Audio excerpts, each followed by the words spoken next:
यांच्या कुटुंबियांना न्याय देण्यासाठी बीड जिल्ह्यातल्या कानाकोपऱ्यातून हजारो लाखोच्या संख्येने आलेले सर्व बंधू भगिनी तरुण मित्र व्यासपीठावरील आदरणीय संभाजीराजे आदरणीय मनोजदादा जरांगे पाटील सर्व मान्यवर बंधूंनो आणि भगिनींनो, संतोष देशमुख यांची हत्या होऊन आज 19 दिवस झाले तरी सुद्धा काही आरोपी अद्याप मोकाट आहेत, त्यांना अटक झालेली नाही।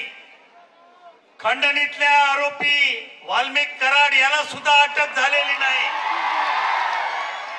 या निमित्तानं मला एवढंच सांगायचं आहे की गेल्या 5 वर्षामध्ये 4 वर्ष धनंजय मुंडे या जिल्ह्याचे पालकमंत्री होते। या ठिकाणी पंकजाताईंनी सांगितलं की या धनंजय मुंडेंनी आपलं पालकमंत्री पद भाड्याने दिलं। कोणाला दिलं? वाल्मिक कराडला दिलं। एक घटनाबाह्य सत्ता केंद्र आणि पालकमंत्र्याचे सगळे अधिकार मिळाल्यानंतर यांनी पोलीस प्रशासनावर आणि संपूर्ण प्रशासनावर आपली झडप बसवली। फोन करून पोलीस स्टेशनला सांगायचं की ह्याला उचला, 307 मध्ये अडकवा, 302 मध्ये अडकवा। हजारो बेगुन्हा नागरिकांवरती या ठिकाणी खटले। या परळी तालुक्यामध्ये गोदावरी नदीतून दररोज 300 हायवा या वाळूचा उपसा करतात। कोणाच्या इथे हवा?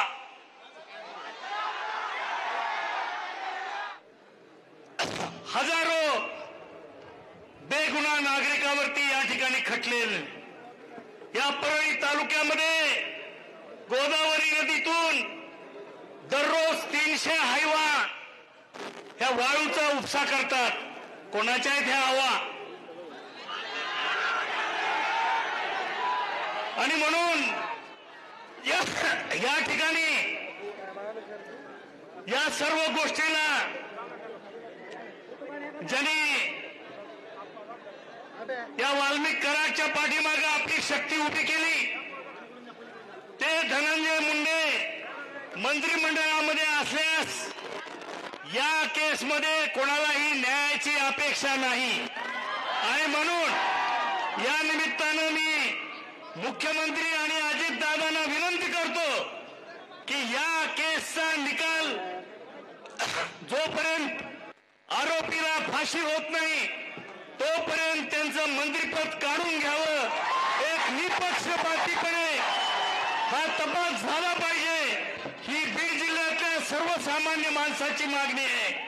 आणि मला आपल्याला सगळ्यांनाच विनंती करायची आहे की आजचा मोर्चा हे आपलं पहिलं पाऊल आहे आणि न्याय जर मिळाला नाही तर याच्यापेक्षा सुद्धा अतिशय कडक आणि मोठं आंदोलन या देशमुख कुटुंबियांना न्याय बाकीच्या कार्यकर्त्यांनाही मला विनंती करायची की 2 छोटी मुलं आहेत, म्हातारे आई वडील आहेत, एक भाऊ आहे, त्या भावाचं कुटुंब आहे। या सगळ्यांना आपल्या आधाराची गरज आहे। संतोष देशमुखचं कुटुंब हे प्रत्येकाने समजलं पाहिजे की माझं कुटुंब आहे आणि त्यांना मदतीची गरज असताना आपल्या सर्वांना मला विनंती करायची आहे की जी काही मदत आपल्या हातून घडेल ती या कुटुंबियाला आपण सर्वांनी करावी। धन्यवाद। जय हिंद, जय महाराष्ट्र। श्रमलेल्या बापासाठी लेख नारळाचं पाणी, लढणाऱ्या लेकीसाठी बापू बुलंद कहाणी। यानंतर वैभवी देशमुख संतोष अण्णांची कन्या आपले विचार या ठिकाणी प्रकट केले।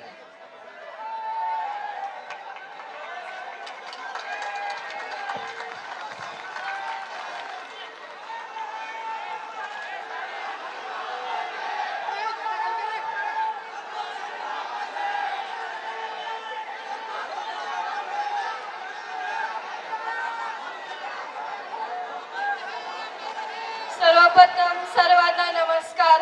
थोर पुरुष आणि तसेच माझे वडील यांना मी वंदन करते। आणि आत्ताच माझ्या चाचांनी सांगितलं की माझ्या वडिलांचा जन्म हा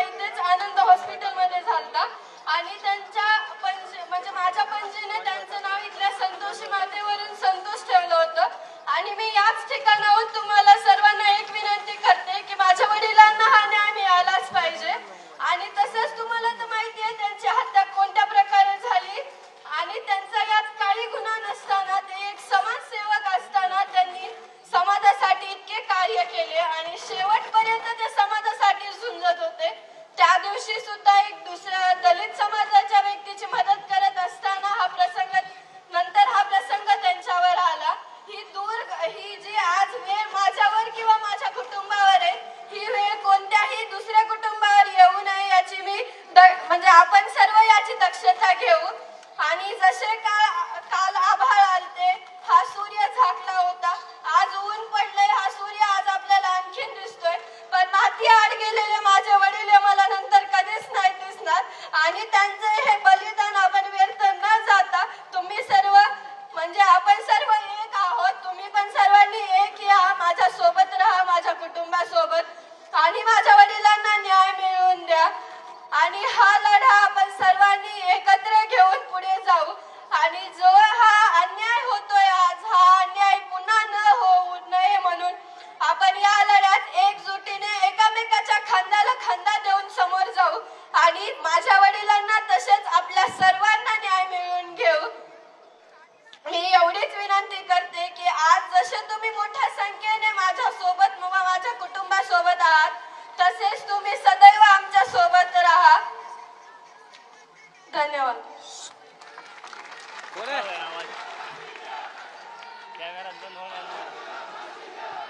हॅलो. यानंतर आष्टी पाटोदा मतदारसंघाचे आमदार आदरणीय सुरेश अण्णा धस यांना विनंती करतो या ठिकाणी आपल्या भावना व्यक्त कराव्या.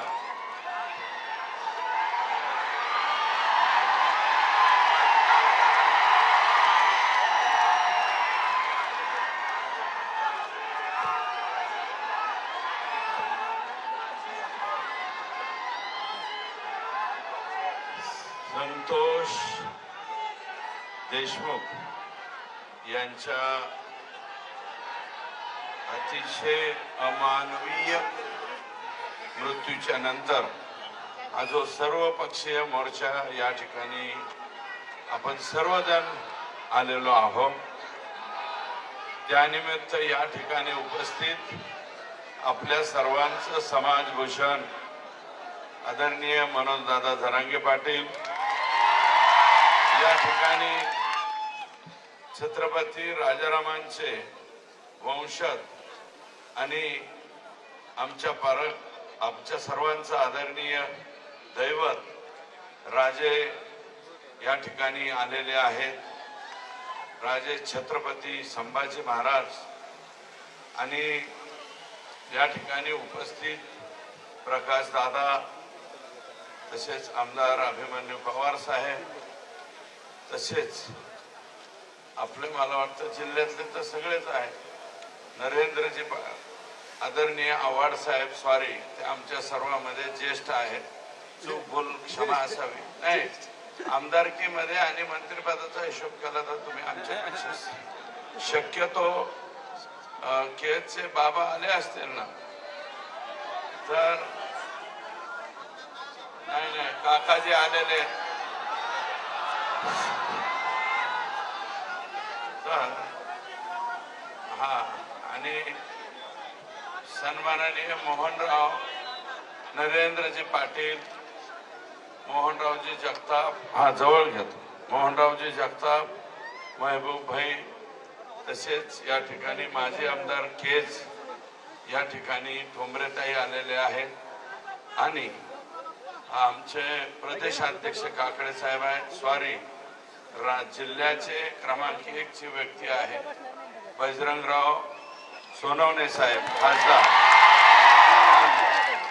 या ठिकाणी उपस्थित दीपक भाऊ आमचे पॅन्थर सेनेचे अध्यक्ष, आणि परमेश्वरराव सातपुते, आणि या मतदारसंघाचे प्रतिनिधी श्री संदीप भैया क्षीरसागर साहेब, आदरणीय आडसकर साहेब या ठिकाणी मागे बसलेत, रमेश भाऊ पोकळे पाठीमागे बसलेले आहेत, आमचे सतीश आबा सुद्धा या ठिकाणी आलेले, साताऱ्याचे महेशजी आमदार नाही माझे मित्र आहेत ते राजेंच्या बरोबर आलेले, आमचं सर्वांचं आदरस्थान असलेलं घर आहे.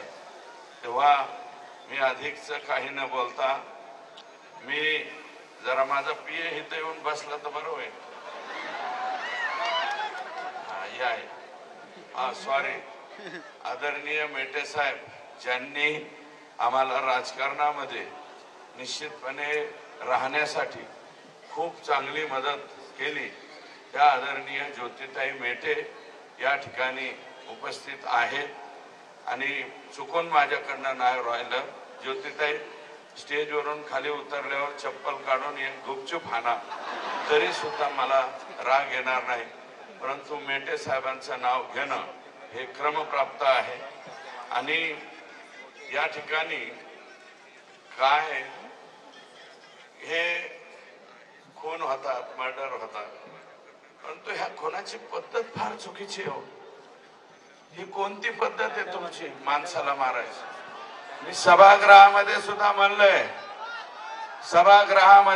म्हणलंय की तुम्ही गोळी घाला, किमान पटकन त्याचा जीव गेला असता. तुम्ही गाडीच्या टायर खाली घाला, अरे पण घालायचा का? डॉक्टर बाबासाहेब आंबेडकरांनी लिहिलेली जी राज्यघटना आहे, या राज्यघटनेप्रमाणे मुंगी मारायला सुद्धा तुम्हाला अधिकार नाही. पक्षाला मारायला जरी तुम्ही गेलात तर पक्षी प्रेमी आहे. आमच्या इकडचा कोणी मोर जरी मारला तरी आम्ही त्याच्यावर केस करतो. मोर मारला ह्याला जेलात घाला असं आम्ही म्हणतो. अरे संतोष देशमुख 3 टर्मचा आमदार होता. सॉरी, आम्हीच आमदार असल्यामुळे आमचं नाव हे जरा कागद कायला नाही तर उलट व्हायचं. 3 टर्मचा सरपंच होता, 2दा जनतेतून आला, 1 वेळा बॉडीतून आला. मग 3 वेळा सरपंच झालेला माणूस आणि पुढचं भविष्य म्हणजे चिंचोली माळी या जिल्हा परिषद सर्कलचा तो होणारा जिल्हा परिषद सदस्य होता. एवढी त्याची क्वालिटी होती, एवढा सुंदर तो वागत होता. मी एका मुलाखतीत सांगितलंय, संतोष हांगे हे स्वतः म्हणले लोकसभेच्या वेळेस पंकजाताईची रॅली चालली होती, अख्खं गाव म्हणत होतं सत्कार करू नका, तरी सुद्धा तो पाठ्य म्हणला नाही, गावातून जायला आम्ही सत्कार करतो. मत किती होते ते रामकृष्ण हरी, पण मत किती होते हा प्रश्न वेगळा, परंतु माझा सत्कार करायला पाहिजे, मी सत्कार करतो. आणि आता नमिता मुंदडांचं सुद्धा बूथ प्रमुख संतोष देशमुख आहे आणि त्या बूथ प्रमुखाची अशा चुकीच्या पद्धतीने जी हत्या तुम्ही केली ना, तर ती कोणालाच पटलेली नाही, एकाही माणसाला पटलेली नाही. तरी सुद्धा तुम्ही फेसबुक व्हॉट्सअपवर ऐसा करेंगे तैसा, आणि हे असले नरपळे एक कानफडात हाणले ना, या कानाकडे हाणली तर पार पेकाटात पळत पळत जाते. अंगात त्याच्या बिलकुल सुपारी एवढाले सुद्धा यांचे मानगाट नाही आणि काही बी लिहितात आणि काही टाकतात सोशल मीडिया. परंतु आता जे माझ्यावरती लिहिते हेच लोक मनोज दादांच्या वरती काही दिवसापूर्वी तेच लिहित होते. हेच त्याच्या पाठीमाग राज्याच्या मुख्यमंत्र्यांवर देवेंद्र फडणवीसांवरती सुद्धा हेच लोक लिहित होते. यांनीच देवेंद्र फडणवीसांना टरबुजा खरबुजा आमका आम्ही नाही केला, टरबुजा आम्ही नाही केला, ह्यांनी केला. आणि तेच आज उठून मला शिव्या घेते, मला गाळ्या देते. याची अवकात काय, त्याची अवकात काय? अरे माझी अवकात काय? 80,000 मतदानांनी लीड आणि या बीड जिल्ह्यात धनु भाऊ तुम्ही 1,42,000 मतांनी निवडून आले बोलले.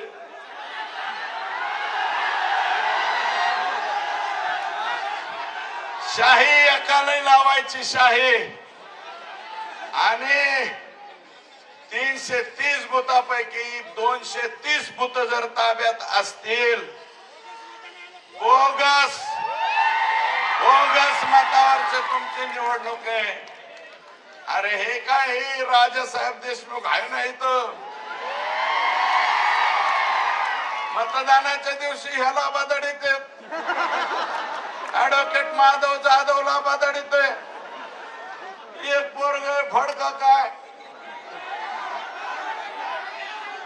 याचा बाप अरे गाड्या पूजितानी सुद्धा तुम्ही बुहार काढता, गाड्या पूजितानी. परत एखाद्या चौकात ठोय गोली मार भेजे में भेजा जो करता है, असं कोणतं तरी सत्य का काय पिक्चर मध्ये गाणं. या बीड जिल्ह्यामध्ये गोली मार किधर भी हो गया.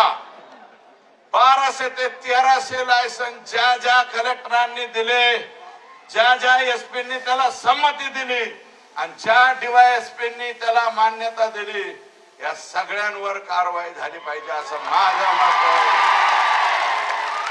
अरे आम्ही 5व्या टर्मचे आमदार झालो, अजून आम्हाला सुरक्षा द्या अशी म्हणायची पाळी आमच्यावर आली नाही. आणि ज्या दिवशी कोणी गोळी घालणार आहे, जो गोली पे हमारा नाम होगा उसको कोई भी नहीं रोक सकता है. त्यामुळे घाबरायचं नाही. हे जे झालंय, संतोष देशमुखला ज्या पद्धतीने मारलंय, अरे 2 लिटर रक्त त्याच्या बॉडीमध्ये, 56 ठोके 6 जणांचे, 56 गुणिले 6 म्हणजे किती ठोके मारले त्याला. तुमचं तुम्ही पावणे 300 ठोके तुम्ही दिले. आणि त्याला दिल्याच्या नंतर सुद्धा 12 तारखेला माझा सवाल आहे आमच्या पंकुताईंना.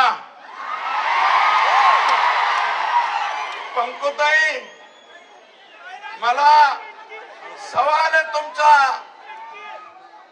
संभाजीनगरला तुम्ही एअरपोर्टवर उतरला, 12 तारखेला तुम्हाला 12 डिसेंबर ही गोपीनाथजी मुंडे साहेब यांची जयंतीचा दिवस मान्य करतो मी. तुम्हाला जायचं होतं तिकडं, पण वाकडी वाट करून तुम्ही संतोषच्या घरी का गेला नाही? तो का नाही गेला हा सवाल आहे माझा. तुम्ही का गेला नाही? किंवा फक्त बोलतात कोरड काम.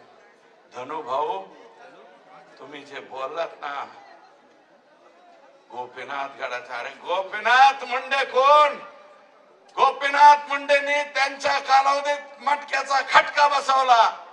मुंबईतलं गँगवॉर कोणी जर बंद केलं असेल तर ते गोपीनाथराव मुंडेंनी बंद केलं. गोपीनाथांच्या बरोबर सुद्धा आम्ही 10 वर्ष काम केलं. तो अनुभव वेगळा आहे, तुमच्या पुढे अनुभव काम करणं वेगळं आहे. तुम्हाला चांगले मोठाले आणि जे माणसं चांगले आहेत पंकुताई, तुम्हाला माणसं जमत नाही. तुम्हाला असे पाहिजे जी हुजूर जी. आमची औलाद जी हुजूर करणारी नाही. आमची औलाद स्वाभिमानी औलाद आहे. तुमच्या पुढे जी हुजूर करणार नाही. आजपर्यंत केला नाही आणि उद्या बी कवाच करणार नाही. भले राजकारणात बाजूला जाऊ, परंतु पंकुताई, तुम्ही जसं यायला पाहिजे होतं तुम्ही आल्या नाही. चुकलात, याचं उत्तर द्या. काय असेल देऊ वाटलं तर द्या, नाही तर अपेक्षा बी नाही. नाहीच भेटायला आला तर अपेक्षा काय तुमच्याकडून? किमान तुमच्याकडून अपेक्षा होती, ते नाही. 300 टिप्पर वाळूचे, 400-500 टिप्पर फुकाट राखेचे. मी माहिती घेतली, राखच काय उचले ते म्हणले डायरेक्ट पिस्तूल घेऊन येतो. अधिकारी म्हणतो इथं राख भरू नका, गोली मार.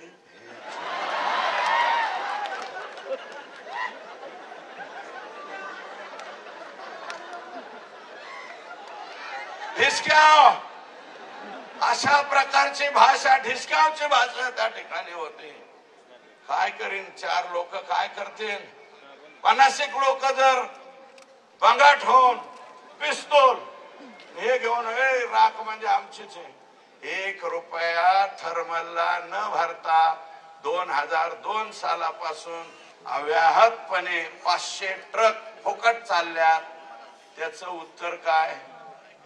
पंकुताई, 14 ते 19 तुम्ही होत्या, तुम्ही का बंद केल्या नाही? त्याचं कारण आहे की हे धनुभाऊंचं घर वर आहे, पंकुताईंचं घर खाली. खाली हे सकाळी चहाला असतात आणि दुपारच्या नाश्त्याला वर असतात. आणि धनुभाऊ कंकोताई धनुभाईंनी तुमचं सगळंच काढून घेतलेलं तुम्हाला वेळच नाही लागला. सगळे झंटा फंटा आटम उधर है. हा सगळा झंटा फंटा आटम कोण सांभाळित होता? आका. त्याला नाव घेत हे तुम्ही आमदारकी सुद्धा मी नाही म्हणलं, पंकजाताई म्हणल्यात भाड्याने दिली म्हणजे मंत्रीपद. मी तर आता म्हणतोय त्या स्वतः म्हणल्यात भगवान भक्तीगडावर स्वतः म्हणल्यात भाड्याने दिले म्हणले मंत्रीपद. यांनी नुसतं डिप्युटीशीच भाड्याने नाही दिली, पालकमंत्री पदच भाड्याने नाही दिलं. राज्याचं हे कोणतं कृषी खातं सुद्धा भाड्याने दिलं. मग आता चुकीच्या माणसाच्या हातात भाड्याने दिल्यावर आपलं ऊस तोडीशी संबंध आहे. ते याच काय घ्यायचं म्हणते ऊस तोडायचं. हार्वेस्टर, त्या हार्वेस्टरला 4 लाखाची सबसिडी केंद्र सरकार आणि राज्य सरकारची, 40 लाखाची 4,000 चालव. आयला आजकाल आमचं बी गावा सटाकले एवढीच होते. त्यातल्या त्यात दादा असल्यामुळे थोडं प्रेशर आलं. आजपर्यंत कोणाच प्रेशर नाही ठेवलं, पण ओलीस प्रेशर येत. हे घेणाला का कुठं माग काय बघ.